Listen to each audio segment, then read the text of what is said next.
Sa lahat ng aquascaping style, ito ang pinakakakaiba para sa akin. Kasi dito ka lang makakakita ng puno na nasa ilalim ng tubig.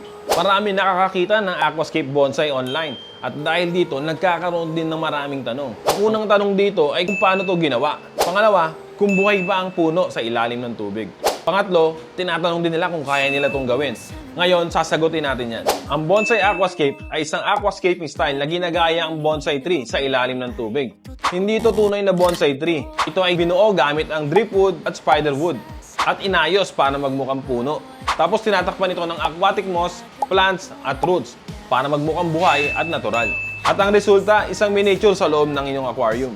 Meron tayong tatlong pangunahing materyales na ginagamit sa paggawa ng bonsai. Una, ang driftwood at tweetywood. Ito ang pinakapopular dahil sa branching niya na parang puno na talaga. Pangalawa, ang mga aquatic moss. Dito, gumagamit na tayo ng Java moss, Christmas moss, flame moss, at higit sa lahat, weeping moss. Na-attach to sa mga driftwood gamit ang fishing line at gel glue para magmistulang dahon ng ating puno.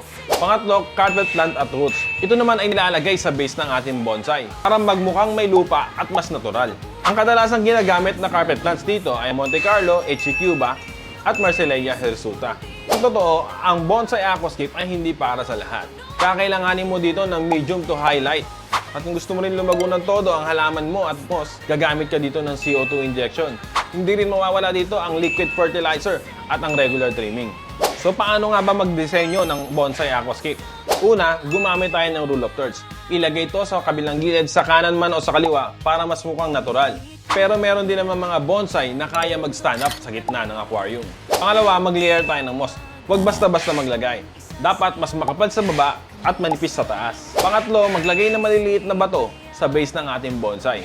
At ngayon, ay alaman natin na ang bonsai ay hindi lang isang aquarium setup. Ito ay isang obra na ginawa mo sa ilalim ng iyong aquarium. At kung gusto mo rin subukang gumawa ng bonsai at naghahanap ka ng materyales na gagamitin dito, message lang kayo sa page namin. Ayun lang guys, salamat!